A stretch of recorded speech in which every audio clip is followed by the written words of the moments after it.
Bien, pues vamos a una nueva sesión. En esta sesión quiero platicar con ustedes lo relacionado con el cálculo variacional y vamos a comenzar pues el estudio de la función lagrangiana. Estrictamente hablando, cuando hablamos de cálculo variacional y cuando queremos pues evidentemente llegar a lo que es la función lagrangiana, pues vamos a tener que aplicar pues algunas reglas o algunos métodos que ya conocemos del cálculo diferencial e integral, pero con algunas modificaciones ciertamente muy importantes. En el cálculo diferencial e integral, lo que nosotros teníamos era una función. Decíamos que y, que es en este caso la variable dependiente, es una función de x, que es la variable dependiente. En el caso de la aplicación del cálculo variacional, el concepto es algo similar, nada más que va a cambiar. Ahora decimos que z, por etiquetarla de alguna manera, es nuestra variable dependiente, pero esta ya no depende de otra variable como en el caso del cálculo diferencial e integral, sino esta depende ahora de una función. Esto es lo que lo hace de alguna manera diferente, que depende ahora de una función. Y a la dependencia que existe entre esta variable dependiente y su función se le denomina, en lugar de denominarle una función, se le denomina un funcional. ¿Sí? Entonces, perdón, el funcional es un funcional. Entonces, este es el principal, la principal forma que nosotros tenemos, ¿no? Y lo que nosotros tenemos que ir aprendiendo. Entonces, ciertamente, esta función que aparece aquí pues puede ser cualquier función que conocemos del cálculo diferencial, del cálculo integral, ¿sí? Pero pues evidentemente la parte importante es conocer y saber cuánto o cómo obtener este funcional. Entonces, eso quiere decir que hay una relación, pues acuérdense que debe ser una relación uno a uno, que tiene que ser una relación unívoca, una relación biyectiva, ¿sí? Entonces, de tal forma que la relación que debe haber entre la variable y su función, pues entonces es una regla de correspondencia, ¿no? Entonces, un ejemplo de funcionales, pues lo podemos observar o lo podemos poner aquí. Y entonces decimos que z es un funcional y este funcional pues depende de f de x y entonces nosotros de alguna manera podríamos integrar esta función y entonces aquí estaríamos diciendo que esta función es una función que depende de x que va al cuadrado, ¿no? Entonces, para cada función f de x podemos calcular la integral definida de su cuadrado en el intervalo x1 o x2, obteniendo el valor de y. Normalmente en un problema dado se restringen las funciones posibles a aquellas que pasan por dos puntos en el plano XY, es decir, se imponen ciertas condiciones de contorno. ¿Cuáles son esas condiciones de contorno? Que la función evaluada en x1 debe ser igual a y1, la función evaluada en x2 debe ser igual a y2, ¿no? Entonces, el problema fundamental del cálculo variacional, pues evidentemente tiene que ver con el hecho de que debamos integrar el funcional de alguna manera, ¿sí?, en el intervalo dado por la variable de la función. Ustedes pueden ver cómo aquí el funcional depende de quién, de la función, de su derivada y de la variable de la cual dependen tanto la función como su derivada. En realidad, este es el término a integrar y obviamente se integra en los intervalos, ¿no? Entonces, esta es la expresión que tenemos para el funcional, ¿sí? Y entonces se debe obtener el valor de la función que hace que el funcional adquiera los valores, tanto valores máximos o valores mínimos, ¿sí? Es decir, se trata de un proceso de minimización, ¿sí?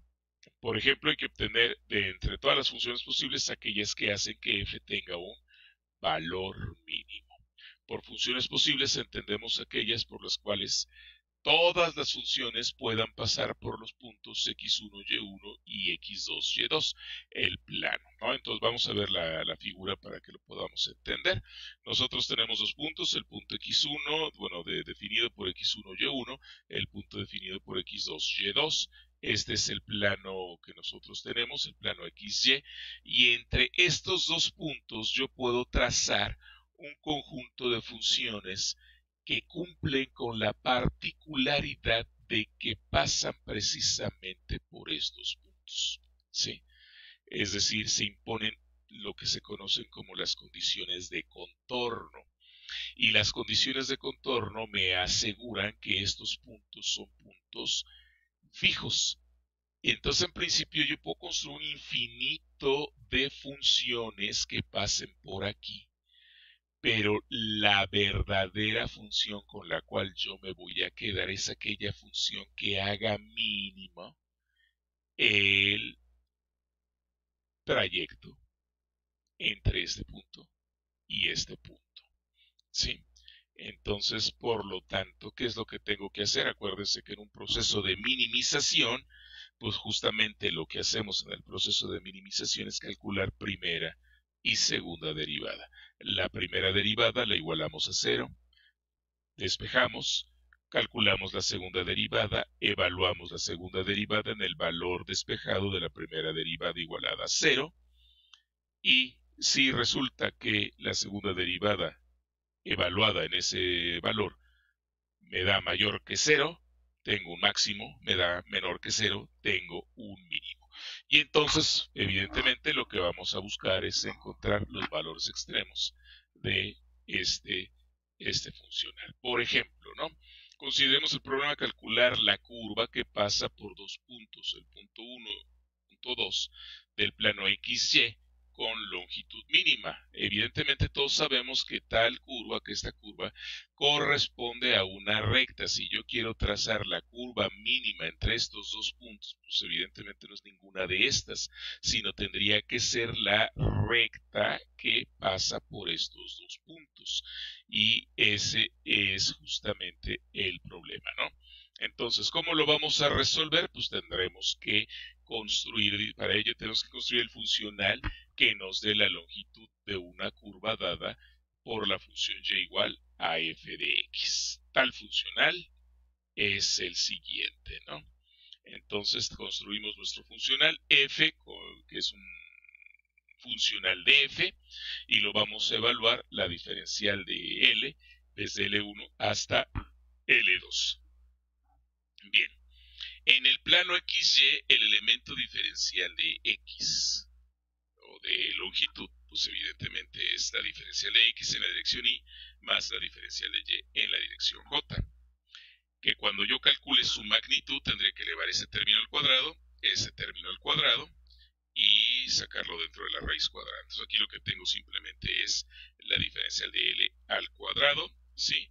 Al ponerlo dentro de la raíz cuadrada, pues lo puedo escribir de la siguiente forma, ¿no? Evidentemente este cuadrado que tengo aquí ya no iría, ¿sí?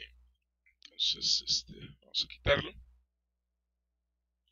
Ahí está. Y entonces tengo que la diferencial de L es igual, sí, pues aquí yo lo que tengo es la raíz cuadrada de dx al cuadrado más de y al cuadrado. Pero estoy sacando el dx al cuadrado de la raíz cuadrada. Al sacarlo de la raíz, pues sale, y al hacer la raíz me queda solamente el dx, pero entonces me quedaría un 1 más, y como estoy factorizando el dx, me queda dy en dx, que sería dy en dx al cuadrado. Pero yo sé que dy en dx al cuadrado pues es simplemente la derivada de la función respecto de x. y entonces por eso lo escribimos de esta manera y sabemos que va al cuadrado, ¿correcto?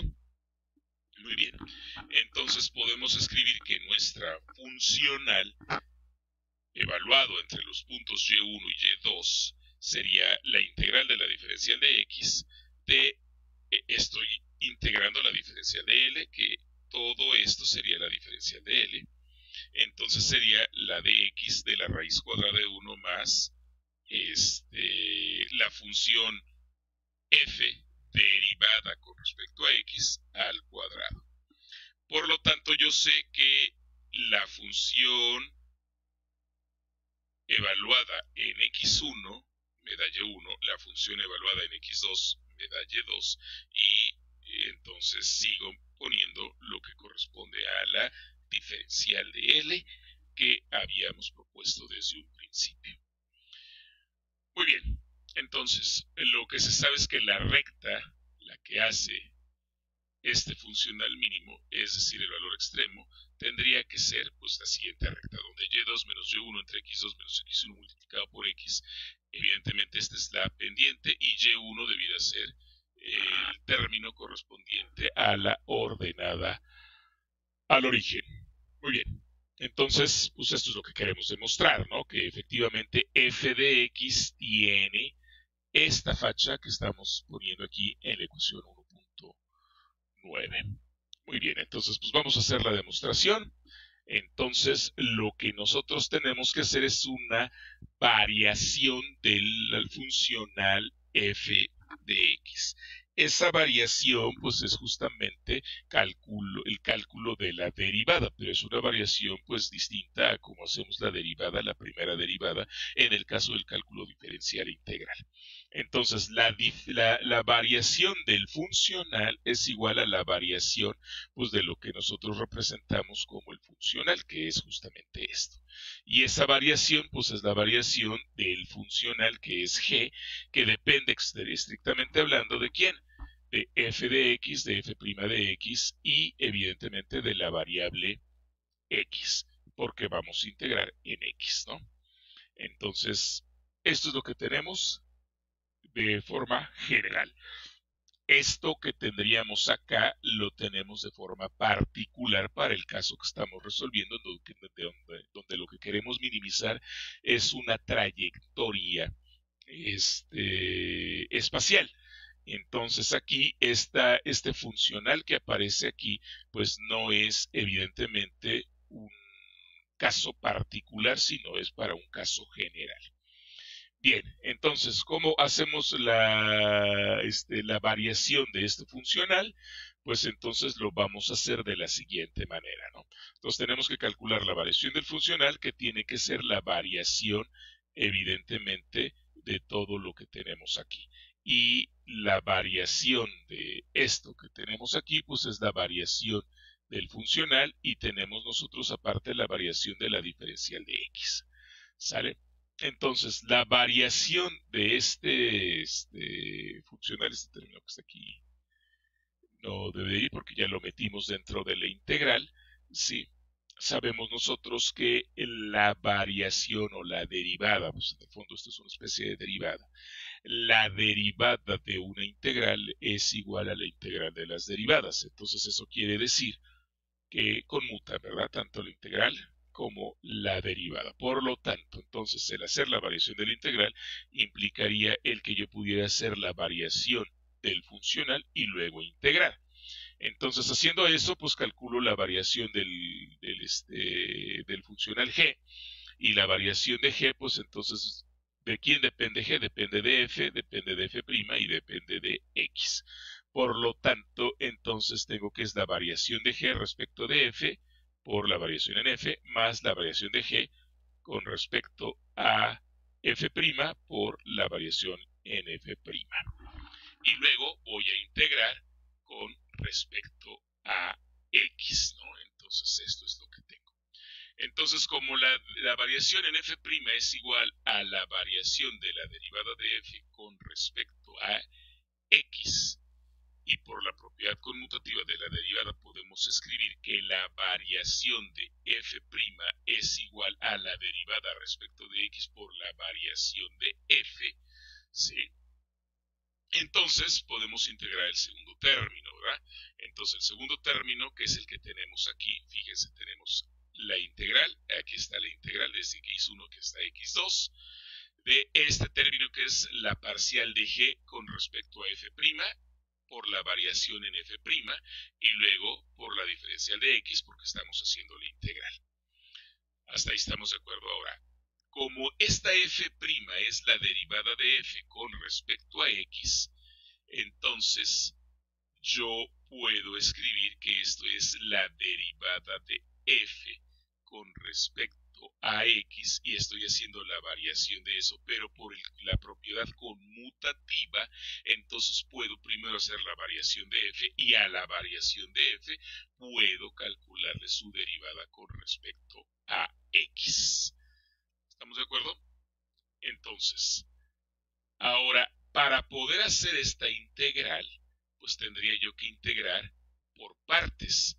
Y para integrar por partes, lo que tengo que identificar son los términos. Acuérdense, la integral por partes es que tengo que identificar u y de b, para después calcular la diferencial de u y la integral de db para poder saber quién es b.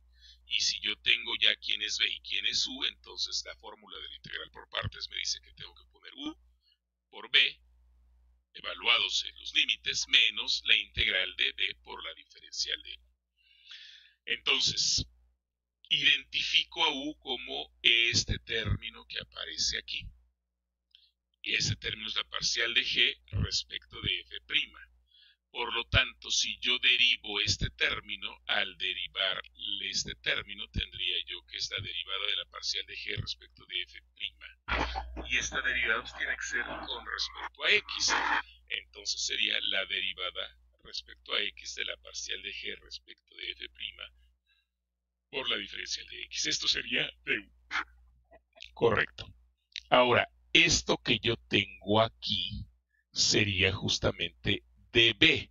Entonces db es la derivada de x de la derivada de la derivada de x de la variación de f. Entonces esto implicaría que este término, que es justamente la integral que yo tendría que hacer, voy a integrar lo que ya derive respecto de x, por lo tanto todo este término implicaría que solamente tengo la integral de la derivada de la variación respecto de f. ¿Sí queda claro? Repito nuevamente, ¿no? Voy a integrar lo que ya derivé respecto de la misma variable y el término que estoy derivando es justamente la derivada de df. Entonces, el hacer la integral de la derivada, pues me queda justamente este término que tiene que ser una integral de una diferencial y al aplicar el teorema fundamental del cálculo, resulta que b es igual a la variación de f. Correcto, entonces ahora sí, aplicando la fórmula de la derivada u, que sería la parcial de g respecto de f', aquí está u, y luego por la diferencial de b. La diferencial de b es todo este término que aparece aquí, todo este término que aparece aquí, sí, perdón, esta es toda la integral, sí, y entonces ahora sí, u, que sería este término, que es este término, es u por b. ¿Dónde está b? B es df, que sería df, evaluado en los límites x1 y x2, menos la integral desde x1 hasta x2 de b, que sería esto por la diferencial de u, y la diferencial de u sabemos que es este término que aparece aquí. Ahora bien, como la variación en f evaluada en x1 y en x2 es justamente fija, sí, entonces sabemos que la diferencial de f en esos puntos vale 0, es decir, no hay variaciones en los puntos x1 y x2. Por lo tanto, al ser puntos fijos, sus variaciones son 0. Por lo tanto, el término que aparece aquí se va. y solamente me queda menos la integral de este término. Por lo tanto, entonces toda esta integral, que es el término segundo que teníamos acá, entonces toda esta integral simplemente la podemos escribir como menos la integral desde x1 hasta x2 de df por la derivada respecto a x de la parcial de g respecto de f' diferencial de x. Ahora, si lo meto dentro del término, el término que teníamos acá arriba, ¿sí? Si lo sustituimos, pues evidentemente lo que encontraríamos sería este término que aparece aquí. Y entonces al sustituir este resultado allá arriba, lo que obtenemos es justamente que la variación del funcional, que sería la variación de la integral, que es exactamente igual a integral desde x1 hasta x2 en la diferencial de x, de la variación de g respecto a f, que era el primer término, menos este término que aparece aquí, en donde puedo factorizar evidentemente ya la diferencial de x y la diferencial de f. Y me queda todo este término que aparece aquí. Ahora bien, ¿qué es lo que pedimos al cálculo de la primera variación? Bueno, al cálculo de la primera variación lo que pedimos es que sea cero.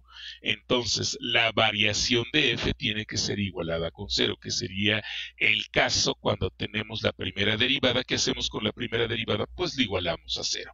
Entonces, la primera variación que nosotros tenemos la queremos igualar a cero. Y el resultado de mi primera variación resulta que tiene que ser este. Entonces, evidentemente, como yo ya no estoy considerando solamente los puntos extremos x1 y x2 en la variación, sino que estoy considerando toda la variación del funcional, entonces no puede ser este término que aparece aquí no puede ser cero. Tampoco puede ser el término que aparece acá, esta diferencial tampoco puede ser cero. La única condición para que esta primera variación sea igual a cero implica que el término que aparece aquí tenga que ser cero. Y si eso se cumple, entonces estaría yo de alguna manera garantizando que tengo un extremo.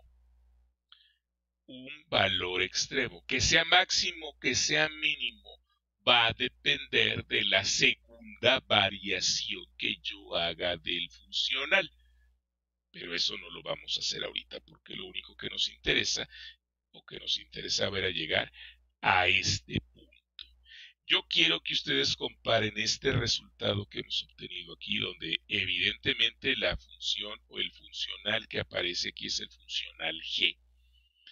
Y que ustedes comparen y regresen en el caso de la primera o la segunda diapositiva que les puse, en donde calculamos la componente de la aceleración covariante. Y se van a dar cuenta que corresponde a un término muy, pero muy parecido. Claro que ahí no estábamos hablando de funcionales, ahí estábamos hablando de la velocidad y la aceleración, la aceleración covariante. Bien, que por cierto, por ahí les dije que ese término iba a ser muy importante. Bien, esta ecuación que aparece aquí, que es la ecuación 1.18, es la famosa ecuación de Euler. ¿Sí? Y entonces esta ecuación es muy importante, que proviene precisamente del cálculo variacional. ¿Sí? Entonces ya lo que les explico aquí evidentemente es lo que ya les comenté, que el hecho tiene que ver con que si yo calculo la segunda derivada o la segunda variación y evalúo esa segunda variación en el resultado que me da esta primera variación, pues entonces saldrá un máximo o un mínimo, pero pues evidentemente el proceso pues es exactamente igual, ¿verdad? Que en el caso del cálculo de máximos y mínimos. Bien, entonces, vamos ahora sí a aplicar entonces para el caso que nosotros estamos resolviendo, que es el caso de la recta. Queremos demostrar que justamente la recta es el valor o es la curva mínima que une dos puntos en el espacio, ¿no? Entonces, evidentemente, pues lo que tenemos que hacer es considerar que esta es nuestro funcional.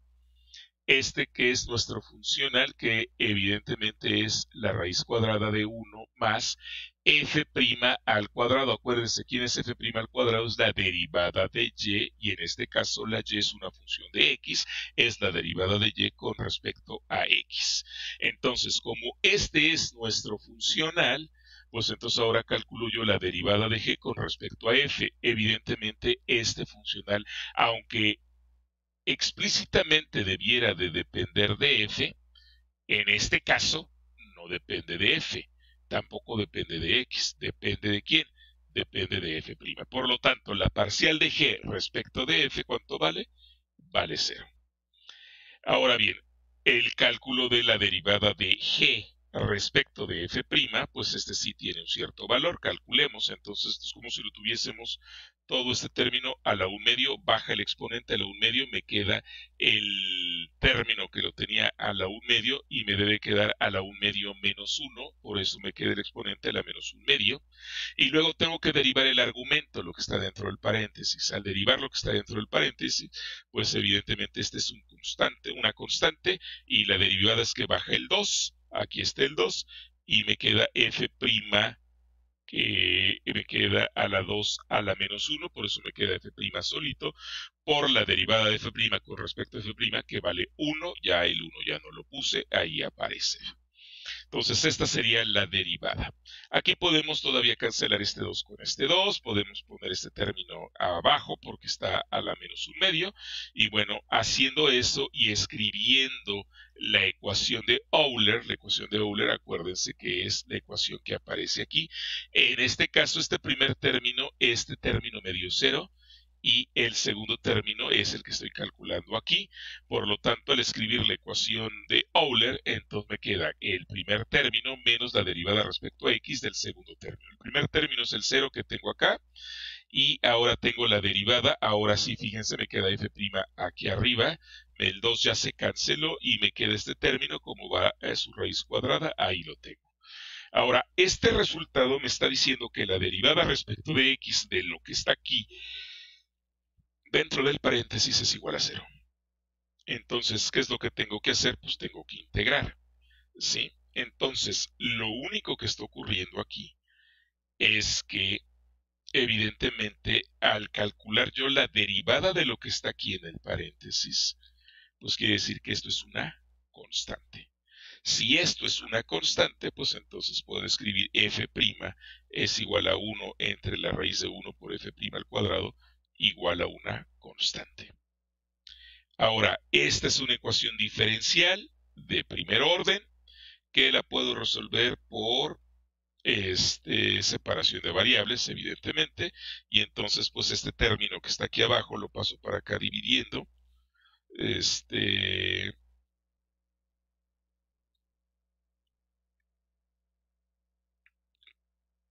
Correcto, elevo al cuadrado, este término lo paso multiplicando, perdón, dije dividiendo, pero lo paso multiplicando. Elevo al cuadrado para quitar el cuadrado, meto ¿cómo se llama? La constante, paso de este lado las f's, que ya me quedaron al cuadrado, factorizo las f's, despejo las f's, vuelvo a sacar la raíz cuadrada, y entonces obtengo este resultado, y entonces evidentemente de aquí me queda que la derivada de y respecto de x es igual a todo este término. Todo este término es un término constante, ¿sí? C1 es constante, C1 al cuadrado también es constante, ¿sí? Entonces todo esto es una constante. Por lo tanto, entonces ahora yo lo que puedo hacer pues es integrar de ambos lados de esta ecuación. Al integrar, pues evidentemente obtengo el valor de ¿quién? El valor de y. Y de este lado, pues es una constante que es la integral, y me queda la integral de la diferencial de x. Y entonces, aplicando el teorema fundamental del cálculo, me quedaría que y, de este lado tengo toda la constante, y tengo una constante que multiplica a la x, que me da el resultado de la integral de x, más otra constante que le hemos llamado C2, que esta constante, pues evidentemente sería ¿quién? Sería la ordenada al origen. Muy bien. Viendo la ecuación así, pues evidentemente nos debería de quedar muy claro que este término que aparece aquí es la pendiente y este término que aparece aquí es la ordenada al origen. Y desde luego, las condiciones de contorno permitirán ajustar los valores para las constantes C1 y C2 y hemos demostrado que la curva que pasa por dos puntos y aquella curva que es mínima, pues evidentemente corresponde a una recta ocupando el cálculo variacional.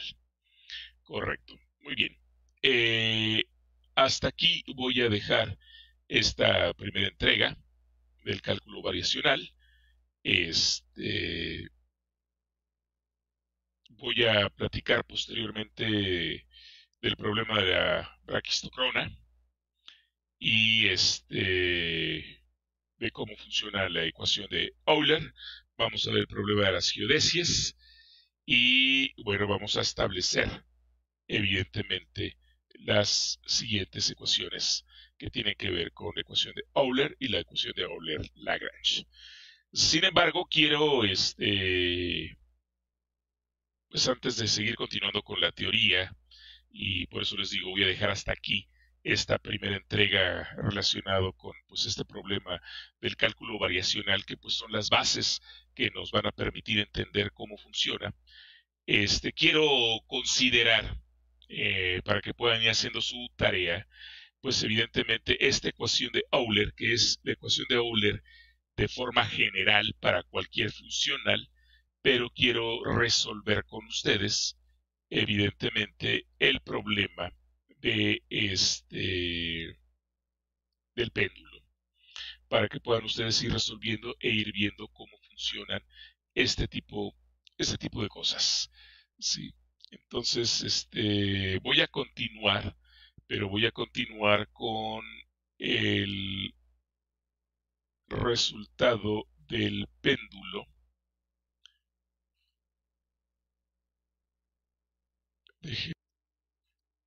Muy bien, entonces la ecuación que resolvimos la vez pasada del péndulo, recordarán que ya les platiqué acerca de el caso del péndulo y pues estuvimos resolviendo a través de las leyes de Newton, a través de la conservación de energía, encontramos las ecuaciones de movimiento que aparecen aquí presentadas y bueno, hicimos también la solución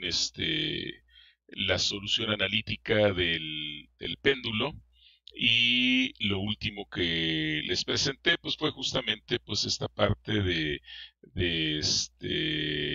cómo resolver la ecuación diferencial y graficarla y pues aquí vemos, ¿no?, que las soluciones son exactamente las mismas y pues hasta ahí nos habíamos quedado, ¿no?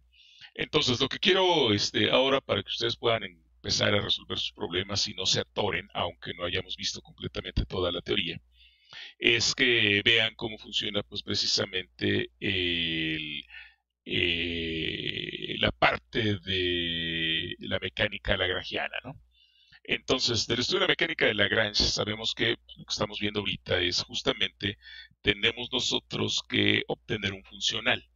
Y ese funcional, cuando nosotros le hacemos una variación y queremos que esa variación, pues evidentemente sea un extremo, una función extremal, entonces en el caso de la mecánica, sabemos que ese funcional corresponde precisamente a la lagrangiana del sistema o al lagrangiano, el término que le quieran ustedes poner, ¿no?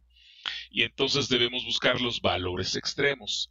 En este caso, en el caso que estamos trabajando, que es el caso del péndulo, que es el péndulo simple o el péndulo matemático, ¿sí? Acuérdense que el péndulo simple pues, tiene que ver con la aproximación de ángulos pequeños que se está haciendo, que ya también se explicó en el video anterior. Entonces, evidentemente, pues nosotros construimos el lagrangiano en términos de la energía. Tenemos la energía cinética, en este caso solamente tenemos una energía cinética rotacional y una energía potencial. Ya no voy a platicar cómo calcular estas energías porque esto ya lo obtuvimos pues a través del estudio que hicimos del cálculo justamente de este mismo sistema por medio de energías. Ya para nosotros es muy fácil poder calcular las energías cinéticas, potenciales, en este caso potencial gravitacional, potenciales elásticas, todas las energías posibles que pueda contener el sistema. Entonces nuestro funcional, lo que vamos a hacer, nuestro funcional es obtenerlo a través de la diferencia de la energía cinética menos la energía potencial. Esto nos lo proporciona, esta información nos la proporciona, por un lado, justamente el cálculo variacional a la hora de hacer la variación, que fue lo que vimos anteriormente, y por otro lado, el principio de Hamilton, el que me permite poder construir justamente, ¿quién? La función lagrangiana y conocer a la función lagrangiana como el funcional adecuado. Ahora bien, la ecuación que tengo yo que resolver es la ecuación de Euler-Lagrange. Entonces, no es solamente la ecuación de Euler. La ecuación de Euler es la ecuación que funciona para cualquier funcional. La ecuación de Euler-Lagrange es la que funciona para este funcional que hemos determinado, denominado el lagrangiano, que cumple con ciertas características, ¿no? Entonces, muy bien. Ya que tenemos esto, pues entonces yo puedo construir este funcional como el valor de la energía del sistema, energía cinética. Si tiene energía cinética translacional, tiene energía cinética rotacional, pues todas las posibles energías cinéticas y todas las posibles energías potenciales, energía potencial elástica, energía potencial gravitacional, energía potencial eléctrica, las energías potenciales que pueda tener el sistema. Muy bien, entonces ya habíamos demostrado que la energía cinética rotacional está dada como un medio de la masa por la longitud del péndulo por la derivada del ángulo al cuadrado. Aquí está la dependencia en el ángulo al cuadrado. Muy bien. La energía potencial también ya habíamos demostrado que esto tendría que ver con la masa, la longitud, la gravedad y el coseno del ángulo y el signo negativo, porque pues estamos midiendo a partir del punto de suspensión hacia abajo, por lo tanto tengo una energía potencial negativa. Entonces estas dos son mis energías que vienen del teorema trabajo-energía y evidentemente ya las puedo calcular. Por lo tanto, puedo construir la lagrangiana del sistema como un medio de la masa por la longitud al cuadrado por la derivada del ángulo al cuadrado, menos, el signo menos, pero con el menos que tengo aquí sería más la masa por la longitud, la gravedad y el coseno del ángulo. Con esto he construido la lagrangiana del sistema. Tengo la función lagrangiana. Decimos función, pero en realidad es del funcional lagrangiano. ¿De quién depende el funcional lagrangiano? Pues depende de teta punto, ¿sí? Es de quién depende el funcional lagrangiano. Correcto. Entonces ahora la ecuación de Euler-Lagrange es la ecuación que yo tengo aquí. Entonces, ¿qué es lo que tengo que hacer? Calcular la parcial de L con respecto a teta y calcular la parcial de L con respecto a teta punto y luego lo que obtenga derivarlo totalmente con respecto al tiempo. Esta es justamente la ecuación de Euler-Lagrange. La ecuación de Lagrange, perdón, la ecuación de Euler, pues solamente es en lugar de L es cualquier funcional y en lugar de teta o teta punto es justamente f punto o f. ¿Sí? Esa es la ecuación de Euler, ¿no? Entonces, calculemos este primer término. Para calcular este primer término, ¿qué es lo que hacemos? Pues ya tengo mi lagrangiano, la parcial de L con respecto a teta, este término no depende de teta, este término sí depende de teta, la derivada del coseno es menos el seno de teta, la derivada de teta con respecto a teta vale 1, entonces me queda MLG negativo, correcto, ahí ya tengo el primer término correspondiente de mi ecuación de Euler-Lagrange. Ahora, la derivada de L con respecto a teta punto, pues bajo el 2 se cancela con el 1 medio que tengo aquí, me queda ml cuadrado por teta punto, ml cuadrado por teta punto, pero ahora esto lo tengo que derivar respecto al tiempo. Ni la masa ni la longitud son variantes en el tiempo. Por lo tanto, al derivar con respecto al tiempo, solamente la única que es derivable o es función del tiempo, en este caso, ¿quién es? Pues es teta 2 puntos. Y entonces ya tengo mi segunda contribución.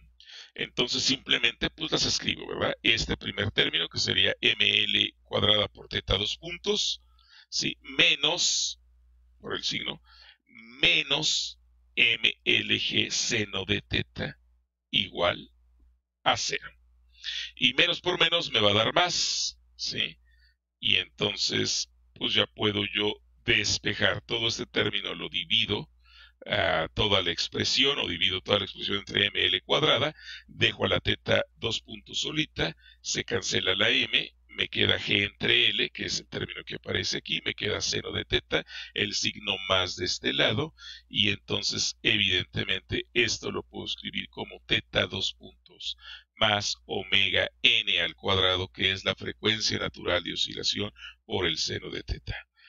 Fíjense que esta ecuación 1.67 obtenida a través de la ecuación de Euler-Lagrange me da exactamente igual que la ecuación de movimiento obtenida a través de dos formas la obtuvimos nosotros. La suma de fuerzas en la dirección tangencial y la suma de las torcas. Es en el caso rotacional. Es exactamente la misma ecuación. Entonces, con esto, pues creo que queda bastante claro qué es lo que tienen que hacer ustedes en su tarea. Dado el sistema que tengan que analizar el péndulo doble, por ejemplo, aparece por ahí, ¿qué tienen que hacer? Calcular la energía cinética del primer péndulo, calcular la energía cinética del segundo péndulo, calcular la energía potencial del primer péndulo, calcular la energía potencial del segundo término, hacer el lagrangiano es igual a la energía cinética del primer péndulo más la energía cinética del segundo péndulo, menos la energía cinética, la energía potencial gravitacional del primer término, menos la energía potencial gravitacional del segundo péndulo, ya que tengan toda su función, la meten en la ecuación de Euler-Lagrange y obtienen la ecuación de movimiento. Así de simple, así de sencillo. No tienen que ser algo más. El sistema que tengan, el caso de la máquina de Atwood es exactamente lo mismo. Tienen que identificar las energías cinéticas y potenciales y una vez identificadas, entonces construir el lagrangiano. Una vez construir el lagrangiano, meterlo en la ecuación de Euler-Lagrange y obtener las ecuaciones. Las ecuaciones de movimiento.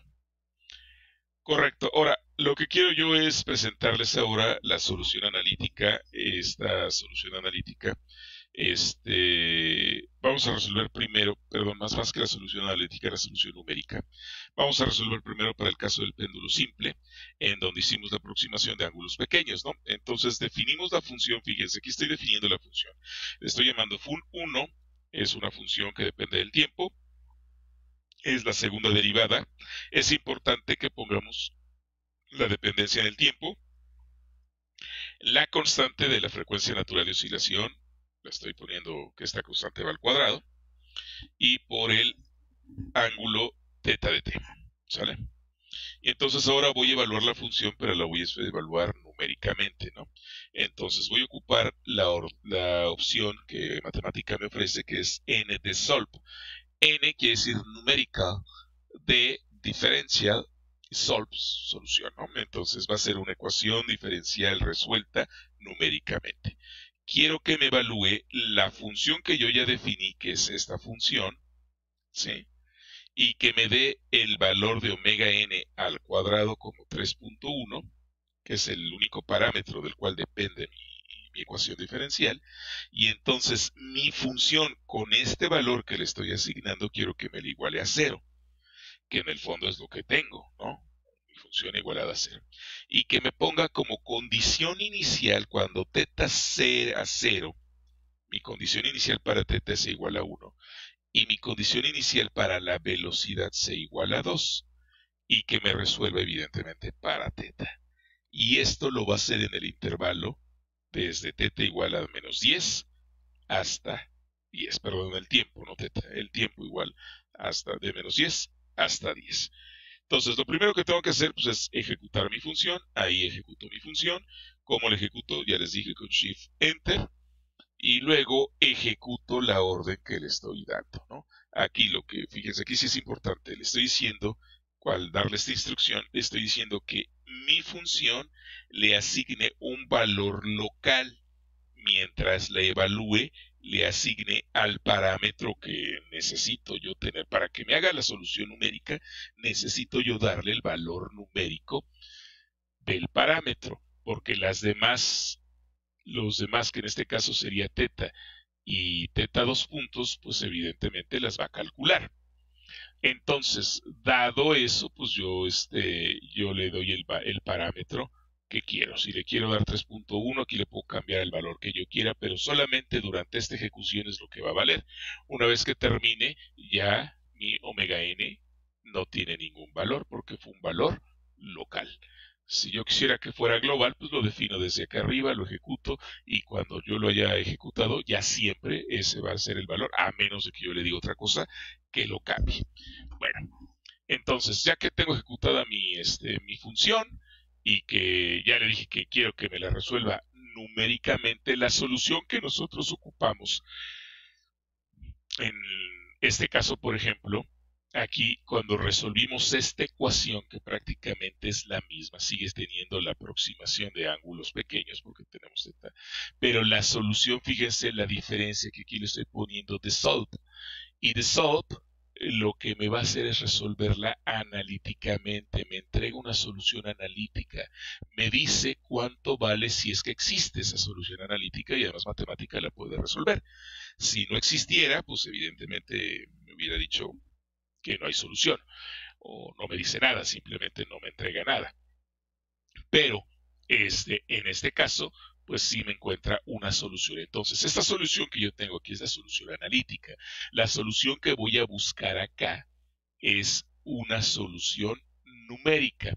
De tal manera que cuando yo ejecuto, ahí está calculando, hace un conjunto de iteraciones y entonces evidentemente me dice, correcto, ya está tu solución, ya la hemos obtenido y desde el dominio que va desde menos 10 a 10, evidentemente ya existen ahí un conjunto de datos que tú puedes graficar. Entonces me dice, estos gráficos bien los puedes interpolar. Ahora, esto queda asignado en la variable result, que es la variable que yo le estoy asignando, ¿no? Entonces, ya esto lo metí aquí y cuando yo invoque result, pues me va a dar el resultado. Ahora, ¿qué hago aquí? Pues bueno, aquí digo, bueno, ahora quiero que tú me evalúes cuánto vale. Yo sé que teta punto, teta 2 puntos y, perdón, teta punto y teta 2 puntos, quiero que me las evalúes en lo que es mi resultado. ¿Sí? Entonces, como yo sé que resulta, depende de teta, porque fíjense qué es lo que está haciendo, me está interpolando teta. Entonces, cada vez que yo calcule la derivada, la segunda derivada del resultado, me estará calculando la derivada de la función. Lo cual, entonces, cuando yo ejecuto esto, me está graficando ciertamente la primera gráfica que correspondería al color rojo, ¿sí? Esta gráfica corresponde a teta. La segunda gráfica que corresponde al color anaranjado sería la velocidad. Si ustedes ven, pues sí es justamente es la derivada de la anterior, pues y además tiene un signo negativo, entonces está ahí un desfasamiento por allí. Y la siguiente es justamente la aceleración. ¿Qué pasa con la aceleración? Pues va aumentando la aceleración porque hay un factor de omega n al cuadrado que multiplica a quién? Multiplica a la misma posición. Por eso se amplía la forma, pero si ustedes la checan, pues debería ser prácticamente la misma. Hay un desplazamiento por ahí, ¿no?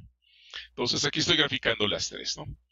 Ahora, puedo yo construir los diagramas fases. Entonces aquí lo que voy a hacer es graficar paramétricamente. Primero quiero que me grafique en el eje de las abscisas, que me grafique la función teta y en el eje de las ordenadas que me grafique su derivada. ¿Sí? El graficarlas paramétricamente quiere decir que me las va a evaluar en el parámetro tiempo, que es el parámetro que funciona para las dos, pero evidentemente no me va a graficar el tiempo. Aquí sí me está graficando el tiempo, aquí sí me está graficando teta como función del tiempo, pero aquí el parámetro teta lo va a evaluar, pero no me va a graficar el tiempo, sino simplemente en el eje de las abscisas me pone teta y en el eje de las ordenadas me pone teta punto. Entonces lo evaluamos y entonces fíjese qué es lo que tengo. Tengo el diagrama fase del péndulo simple evaluado, ¿sí? Y ahí tengo pues, el diagrama fase. Yo puedo cambiar, evidentemente, si quiero un resultado distinto, pues, si yo cambio aquí, por ejemplo, una omega, le voy a poner una omega de 10, ¿sí? Ya me cambió el omega, me tuvo que cambiar la solución, me cambia la solución, ¿sí? Y evidentemente mi diagrama fase también va a cambiar, ¿sí? Cambia radicalmente, ¿verdad? Sí. Entonces, ahí lo tenemos. Puedo darle una omega, es más, puedo cambiar el intervalo de integración también. Y entonces digo, bueno, no lo quiero desde menos 10 a 10, simplemente lo quiero de 0 a 10. ¿Sí? Y al hacerlo de 0 a 10, pues no cambia mucho, pero fíjense, la escala ya me la dio de 0 a 10. Y evidentemente, pues esto puede que ya no me lo resuelva, perdón, por el intervalo que tengo yo aquí, que tendría que haberlo cambiado de 0 a 10. Ahí está. Entonces, pues no cambia mucho el diagrama fase porque pues, el intervalo no cambia. Vamos a jugar nuevamente, le voy a aumentar otra vez la frecuencia, le voy a dar una frecuencia más grande, ¿sí? En ese mismo intervalo, ¿sí? Y entonces vamos a ver qué fue lo que ocurrió. Aquí, fíjense, aquí ya hay una cosa extraña que empieza a ocurrir con la aceleración. Vamos a ver el caso de la aceleración. Aquí estoy graficando la teta punto contra teta 2 puntos, ¿no? Que sería una especie de segundo diagrama fase. Obviamente mi intervalo también estaba mal, ¿sí? Y entonces ahí lo tengo, ¿no? Y vamos a ver teta punto con teta 2 puntos otra vez. Mi intervalo debe estar en 0. Fíjense que aquí tengo casi una recta, ¿sí? No cambia mucho. Voy a regresarme al caso que tenía que era de 3.1. Me regreso al caso que tengo de 3.1 y entonces fíjense cómo están mis gráficas. Fíjense cómo se mueve mi diagrama fase, ¿sí? Y fíjense la recta cambió, ¿sí? El intervalo. Pero prácticamente esto es una recta en el caso de que yo tenga aquí la tengo de 1.1, debe haber cambiado a 3.1.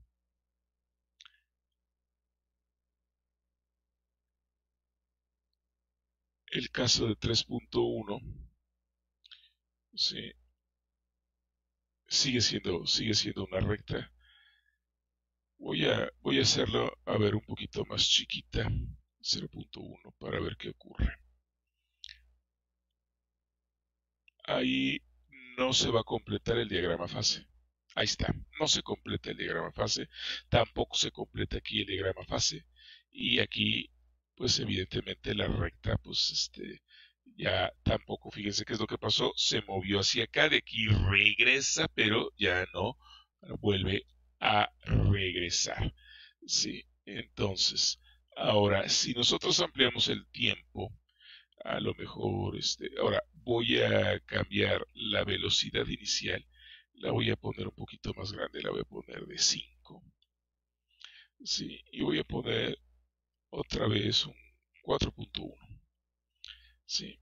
Vamos a ver qué ocurre al ir jugando aquí con los valores que tenemos, ¿sí? Pues en el caso del péndulo simple, prácticamente, fíjense que el plano de teta contra teta 2 puntos prácticamente me da una recta, ¿sí? Ahora, prácticamente el diagrama fase siempre fue una especie de elipse, ¿sí? No tuvo mayores cambios. Vamos a ver qué ocurre. Ahora aquí ya podemos resolver sin mayor problema, porque es una solución numérica, podemos resolver esta ecuación que además de ser una ecuación diferencial de segundo orden, es una ecuación no lineal. Es justamente lo que ocurre aquí con el seno de teta. Bueno, entonces hacemos lo mismo, ya definimos nuestra función, no cambia más que simplemente el caso de que aquí teníamos en el caso anterior la dependencia en teta y aquí tenemos una dependencia en el seno de teta. Entonces resolvemos para el mismo caso, ahí está, de 3.1, ¿sí? Las mismas condiciones iniciales de 1 y 2, pero fíjese qué pasó. El seno de teta ya me aplanó la velocidad, o la aceleración, ¿sí?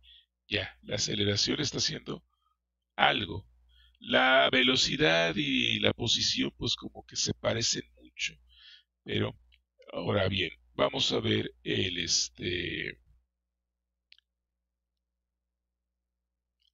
aquí tenemos la solución para el plano fase. Si ustedes ven, se ven un poco chato y como que ya no empieza a llegar. Ahora, ¿qué pasa con el plano fase de la velocidad y la aceleración? Fíjense, aquí ya se observan que hay un decaimiento también. Y fíjense qué pasa con la que nos salía recta. La dependencia en teta, evidentemente, me da una recta, pero la dependencia en el seno de teta me genera que evidentemente ya haya un cambio radical. ¿Qué pasa si cambiamos la condición inicial? Vamos a poner una condición inicial ligeramente más grande.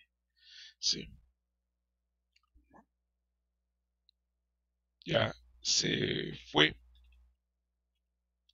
muy lejos.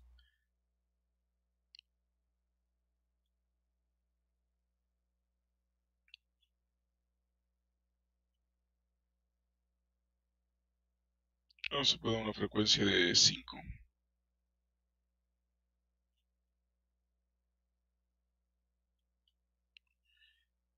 Y ahí están mis fíjense, ya con la frecuencia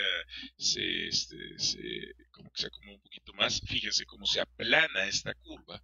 Entonces, esta combinación, pues evidentemente hace que aún el péndulo matemático, bajo ciertas condiciones, pueda ser verdaderamente remedado por el péndulo físico. Digo, por el péndulo simple, ¿no? Entonces, vamos a poner un poquito más lejos, 6. Esto no va a cambiar mucho porque simplemente me está subiendo la posición. Sí, pero fíjense cómo ya se desfasó una de la otra y pues bueno, comienza a haber algunas cosas raras allí en las soluciones, ¿no?